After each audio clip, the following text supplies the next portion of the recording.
I'm Floyd Webb, and Floyd recently contacted me to let me know that there was a great film called the Black Power MixTapes taking place, and he wanted me to be on the panel afterwards to discuss it.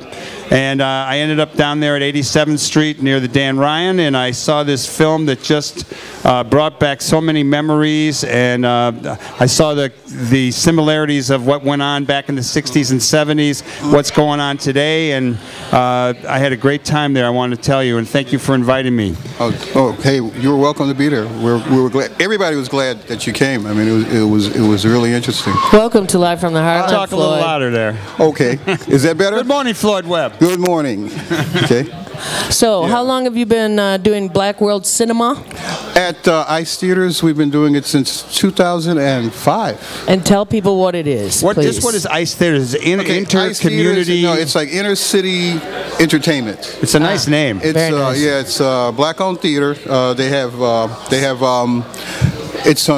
one theater on 210 East 87th Street, and the other theater is at 3330 West Roosevelt Road, which was just reopened with Obama's stimulus money, right? Oh, that was good. Because glad the stimulus money went somewhere good.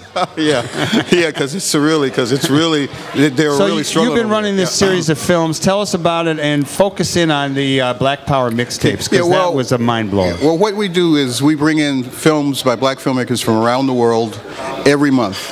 The first Wednesday and Thursday every month. It used to be the only Thursday, but now we've got 2 days instead of one, right? It's gotten really successful over the years. We bring films that you wouldn't normally see in theaters like this. The films are like alternative narratives to black people's lives around the world. Right? They come from African filmmakers, African-American filmmakers, black British filmmakers. Next month we're showing a film by a black British filmmaker about immigration, but it takes place in the Arctic. Right? It's a real kind of, real experimental thing. Me in. They're going to be a this is a migration film. to the Arctic? No. It's about Not by any black migration. No, it's called The Nine Muses. It's by a guy named John Akomfra, and it's about the Caribbean immigration to England after World War II. But he uses the Arctic as a metaphor, and he uses the Nine Muses. Speaking of films, did you ever see Nanook of the North? Yes. From the 20s? Well, this is this is interesting. But Black Power MixTape it's broken down here. It's just the guys telling funny stories. Black Power We're talking about MixTape. Black Power MixTape. Yeah, Black Power MixTape is a Swedish film. It was made by a Swedish director who was actually doing another film, right? And while he was doing this other film about Billy Paul, the guy who made a film called made a song called Me and Mrs. Jones. Oh yeah. He was doing a documentary about Billy Paul. And he discovered this footage because he had this theory that Billy Paul's career ended after he made Me and Mrs. Jones. His next film was called Am I Black Enough for You? And he said that film condemned his career to the gutter. Fill us in on Me and Mrs. Jones. What the little hidden message is for people who don't know the song. You can't do it? Of course. I'm trying to remember. Let him go with what he was talking about. So he's looking. So when he's doing the research to do this film, after he's shot all the footage about Billy Paul, he's looking for this footage, something to kind of like back up what the times were, and he finds this treasure trove of footage from the Swedish press that was done of the civil rights and the Black Power movement. It starts in the civil rights movement and it moves into the Black Power movement, right? They had this footage that goes from Martin Luther King right to this nexus where this brilliant young Stokely Carmichael comes out and starts, and it's real interesting because Stokely and his mom. Stokely and his mom, and it's real interesting because Stokely, he's never antagonistic towards Martin Luther King. He's always respectful. It's really kind of like so counter to what the narrative is today, Exactly. He's not anti. He's saying, well, no, I'm a different person, and I don't have that kind of patience, right? And so you see this transition from Martin Luther King to Stokely Carmichael and the Black Power movement. movement to the Black Panther movement. You know, little clip of Rap Brown in there. Really? Yeah. Does it have Fred Hampton? Yeah. Oh my goodness. Yeah, you know, it's that amazing, is a treasure trove. and it's like really. These kids today should see it. Well, that's what I came away from it with. Not only was the dialogue between young and older African Americans in the theater afterwards really interesting, but what I brought my son to see it, and you know, he's been around some politics, but he was really moved by it. Sure. And my thought was, everybody's got to see this movie. All the young activists got to see it. I mean, it had all this so how footage. can we, Floyd? Well, you can get it on Amazon. Oh well, not yet. Can you get it? Yeah. Oh, really? I had a guy right there saying, where can I get the film? Because remember, I said, I have a copy of this film. And then he said, where can I get the film? And the next thing I know, he comes and he shows me on Amazon. Okay, so it must be coming soon. They're going to have it in time for Christmas, of course. Of course. Yeah, but the most important thing about this series is that we do have discussions. So we do the screenings with the intent of having discussions with the audience afterwards. That's brilliant. Because cinema is a teaching tool, right? And we're covering things. You know, we get to talk about contemporary events. You know, like we went right. You know, like we started talking about the Occupy movement through this thing. You know, we're going to be doing a series. We're going to be doing we're going to be doing a film about concealed carry. Oh, thank you. About concealed carry. Yeah. Which, you know, we are one of the few states that doesn't have that law. Yeah. I mean, most everywhere. Yeah. And so we're going to bring back Robert Williams, the Robert Williams film Negroes with Guns, and we're going to bring people from the NRA. That's going to be coming up in the spring. You know, we're going to bring black members of the NRA. That's coming up. You know, we're bringing a film about let's see, a film called Make a Movie Like Spike. So how do Northsiders hear about this? I mean, Michael got invited, and I'm really excited because I'm an original Southwest Sider. And I didn't bring. I should have brought some cards with me, but it was so early. I didn't stop at my office. I just came straight here. You'll have plenty of chances. Okay, I'll get them over here. I'll get them over here. How do people? Is there a web presence? blackworldcinema.net. Yeah, that's blackworldcinema.net. And they can also go to icetheaters.com. Oh, right. And it's on both places, but blackworldcinema.net, you can see all of the past films, because a lot of the films are available on You know, DVD. we have an interesting theater up here, the 400, which has it has a long history, but it occurs to me that we know the fellows who own it, and there would be a way that we could certainly show that Black Power mixtape up here. Oh, yeah. I think we have a lot of work to do together. Yeah. Yeah, we could do that. I think, because somebody from Northeastern Illinois University just asked me about it, and so I mean, we could always show it at the Heartland and pack it, but it would be even a bigger theater. Yeah. Well, Floyd Webb, you know, you've been around a good amount of time. When I asked you to be on the radio show, I said, send me just a little bit about what's going on and what you do. And you got, I think it's about 4 pages long. You're listening to Live from the Heartland, WLUW 88.7 FM on your dial. Chicago Sound Alliance. So keep listening. Go ahead, Michael. So I was really impressed with your resume. And rather than me try to pick out certain things, just tell us a little bit about yourself. How you got interested in film, where you came from. I know you came out of Maywood, but Mississippi. Mississippi first. Where? That was the migration before we went to the Arctic. Yeah, we came to Chicago. Yeah, that's what before the Arctic. Wait, right. Clarksdale, Mississippi. Clarksdale, right? Same as Tanya Blackhay. God rest her soul. That was one of the early chefs at the Heartland. Yeah. Okay, tell us about you. Tell us about you, Floyd Webb. Tell me about me. What can I say about me? I'm pretty much a lifelong Chicago resident, except for the years that I've lived away from here. I ran away from home when I was 20. When you were 20? Yeah, I left. You sure you weren't kicked out? Kind of a safe. Kind of a safe time to run away from home. Well, we won't go into the details. But my 20-year-old's going to run away. But the thing, I was talking to my 20-year-old about this the other day. I was like, by the time I was 20, do you know what we had been through?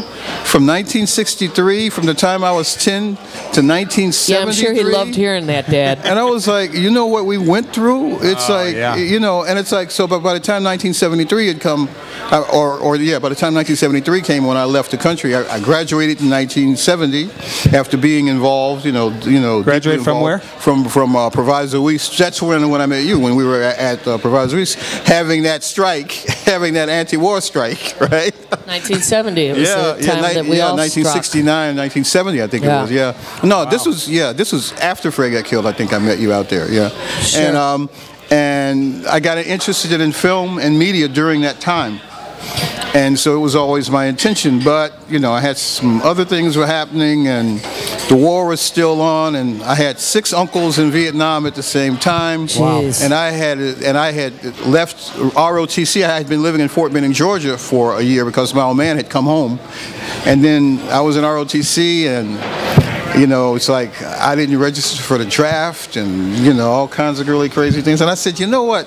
If I got to do something, maybe I need to go to Africa and see how I can be useful. Closer to that, Mike. Yeah, so I left here and I went to Tanzania. I left here, I went to Europe, then I went to Tanzania. That would have been an exciting time to be in Tanzania. Oh, it was. Oh, man, I was Cubans were fighting back the South Africans. Well, they had that's when that was started. They had recently left. When I got there, they had recently left because I got arrested in Congo, and they kept speaking Spanish to me. They brought all these people speaking Spanish to me. And I was like, I'm from Mississippi, dude. It's like I don't speak Spanish. Every African American I've ever talked to or heard from, the trip to Africa is world changing and shifting for them. Yeah, because like I didn't go looking for my roots. Okay, let me just make that clear. My roots are in Mississippi. I gotta, I'm like real clear about that. Africa's in my heart, but my roots are in Mississippi. That's where we came from. That's where we built that place, and I ain't giving that up easily, right? Good. So I can claim both, right? But I went specifically on a mission because I had learned about people like Amilcar Cabral, this Remember learning. That name. Yeah. Tell them again. That's a book people should read. Amilcar Cabral, And his book is on Guinea-Bissau. Right, Guinea-Bissau. So I was going over there to get hooked up with that movement, and I got all the way there, and I got hooked up with Frelimo for a minute. Dar es Salaam was the center of the Black Liberation Movement. I mean, this was like ground zero, These kids, and when I say kids, I mean like 15, 16 years old, when they decided to join the ANC, they would walk from South Africa all the way to Dar es Salaam. They were stopped along the way, they would be arrested along the way, they would walk all the way there and join the ANC camp. And where I lived on this chicken farm, which was financed by Harry Belafonte, by the way. He's a hell of a guy. Talk about somebody, right? So there was an African-American group that had a chicken farm there. So I lived on the chicken farm, and across from us was the Frelimo camp and the ANC camp, And so, so you that were in was the like, center of the universe there. We're going to run out of time here, but anyway, Floyd, and we're going to pull a Jon Stewart. We're going to actually have a little bit, stay a little bit later and talk some more. But for this segment of the radio show, tell us a film, what you're working on right now. Right now, we're going on a real crazy film called The Search for Count Dante. Count Dante was a Chicago martial artist. He was a hairdresser for Playboy Bunnies. He was involved with the Peace Stone Nation, with the Black Panthers, the IRA. He got involved in a $4 million vault robbery. Jeez Louise. I wish I'd met this guy. He had this pet line. His karate school was above Mr. Kelly's Jazz Club up on Rush Street. Sure. I was there in the old days. Is this person who's alive? He died in 1975, so we think. According to Bob Cooley, he's Bob Cooley, the disbarred lawyer who worked for the mob. Oh yeah. Okay. Bob Cooley says I don't think he's a customer here. Yeah, he's like, oh no, he's in Florida someplace with a bunch of dogs guarding his house. And, but anyway, the Count Dante story really goes into a thing where I had no idea, like the Black Dragon Society.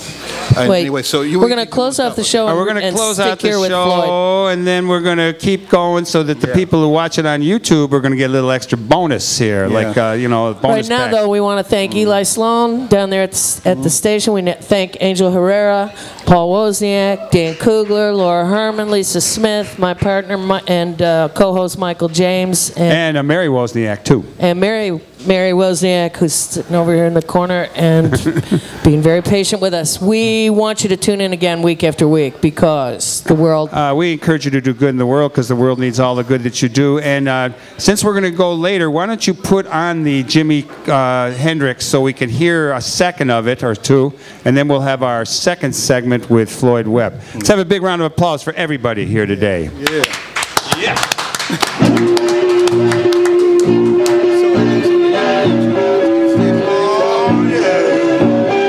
But the radio is really tight.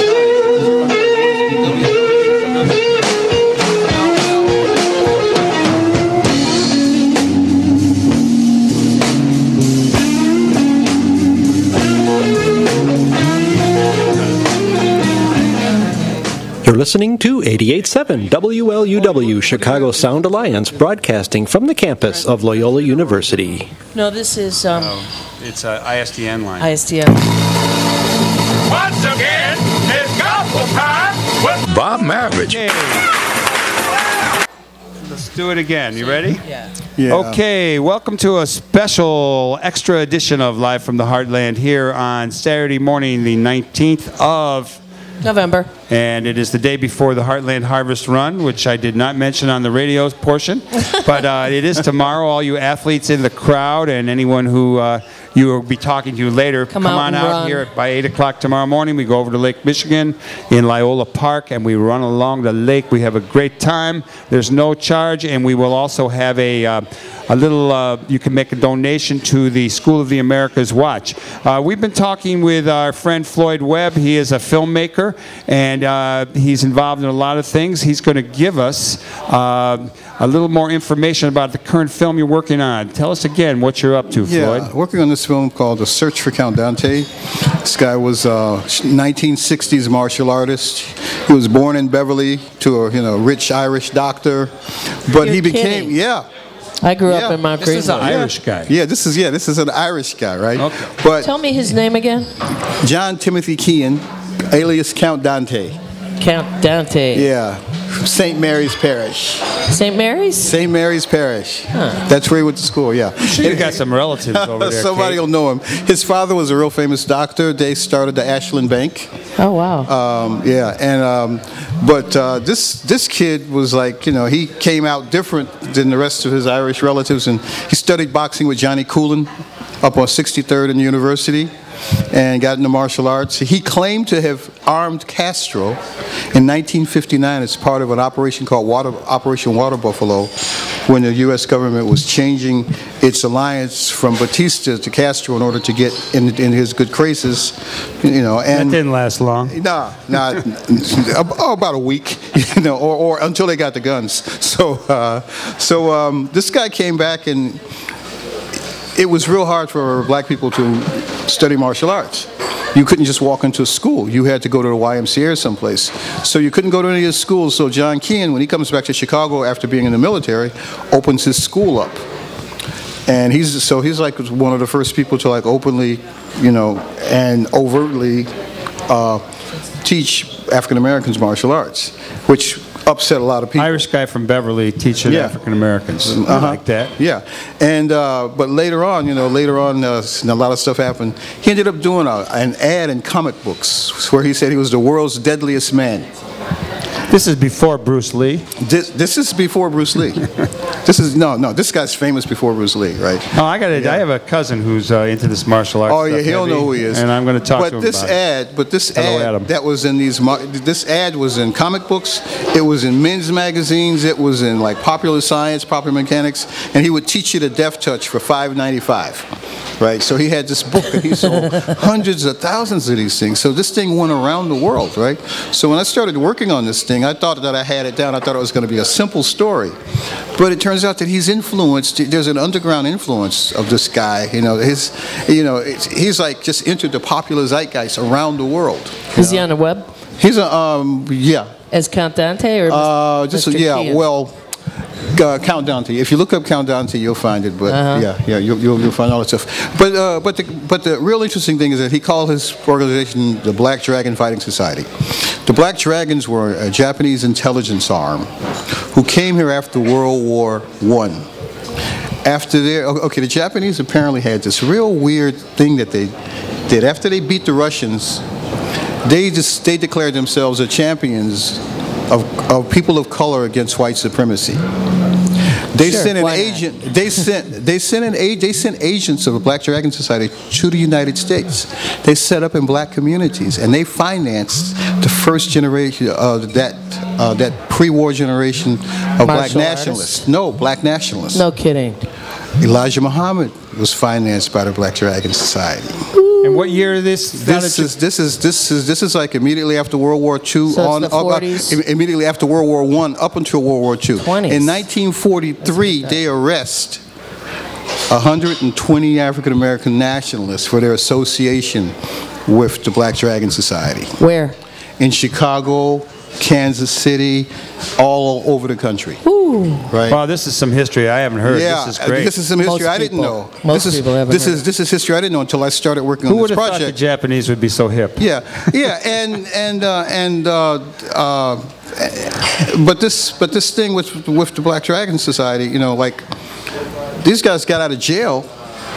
And some of the people that I know, because they used to hang out at the Center for Inner City Studies, you know, some of those older guys who were there when I was growing up, they had been part of that whole thing. And I never knew until I started doing research. And I knew a bunch of these guys, you know. They were like publishers of African American history tracts and like calendars and things. You know, all of these people, all these really progressive people got caught up in that, right? And, but nobody talks about the Black Dragon Society and about this period. There's only been a couple of articles about it, right? Now, Chicago was also the only place that had a program for the resettlement of Japanese internees, you know, and so... The only city? The only city. Well, and that would be including people city in our neighborhood. Well, Yeah. I know many people, but I can't believe we were the only city. What I'm told is that the only city that had a formal program, right? People went other places, right? But the formal program, because a lot of these people had nothing when they left. Sure. Right? Well, so if they didn't have took friends, it from them. right. They had nothing. We took everything. Yeah. So, but there were programs that got them rehoused, that got them jobs. Yeah, we know. We know like a number of people around here who grew up. So around here, uptown, 39th Street. Grand Crossing, really? Yeah, Southwest Side, Calumet City. Well, you know, Floyd, there is still there's the Nisai Tap, which means second generation, and Chester's Hamburger King, right there at Newport Clark and Sheffield, and that was like a kind of a center of. I mean, that's where I met a lot of Japanese people who. Some of them had been in the internment camps, and I'm just wondering if there's anyone still around that's maybe old that you could talk to. Yeah. Check it out over there, Nisai Tap. Yeah, one of the people that I missed talking to was Miss Naguri at the Naguri Trading, because she used to sell John Keane his like martial arts gear. Wasn't she also Tokyo Rose? She was accused of being one of the Tokyo Roses, but they made her during the Second World War to American troops. Trying to get them to give it up. Yeah, go over to the Japanese. Yeah, but there were many Tokyo Roses. Yeah. All right, Floyd Webb.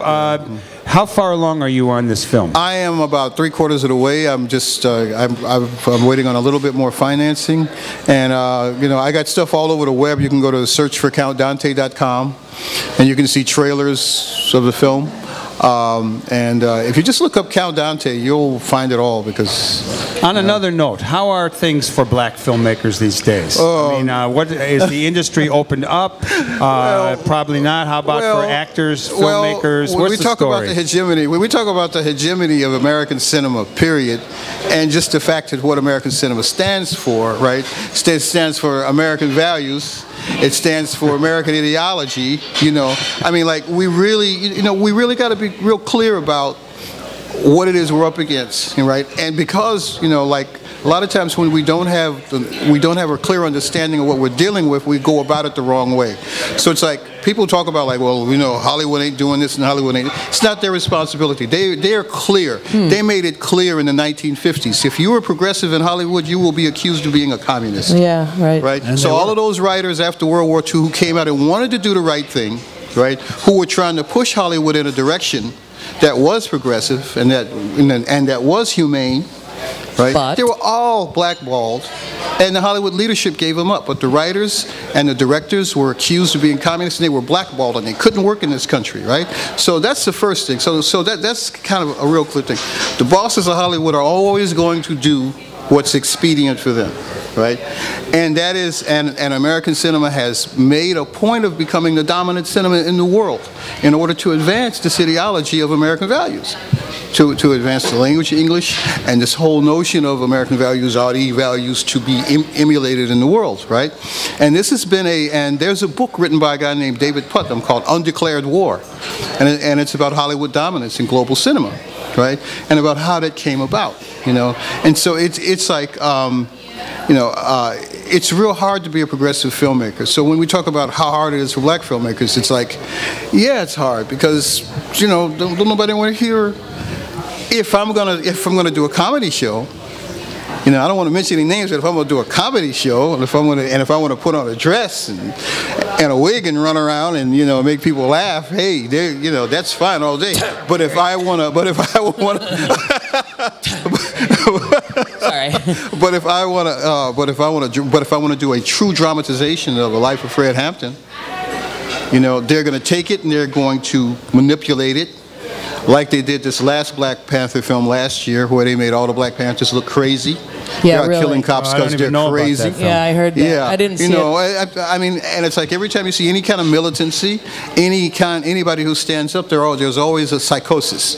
Yes. You know what I mean? There's always a psychosis. You can't resist. I mean, this is it's this whole notion of American cinema, America, best country in the world, Okay. So yeah, so that's Floyd how I Webb, answer that question. So, you're the guy. We're going to have you back on more often. Yeah. Okay. You've been watching a special edition of Live from the Heartland show, brought to you from the stage at the Heartland Cafe here on the corner of Glenwood and Lunt, in the heart of Chicago's Rogers Park.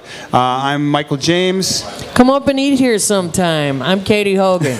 All right, yeah. So all you people watching Live from the Heartland show on YouTube, thanks a lot. We'll see you. Goodbye, and goodbye to you, Floyd. We'll see a lot more of your action. All power to the people. Okay, great. Okay, man. Cool. You want some food? I just ate. Okay.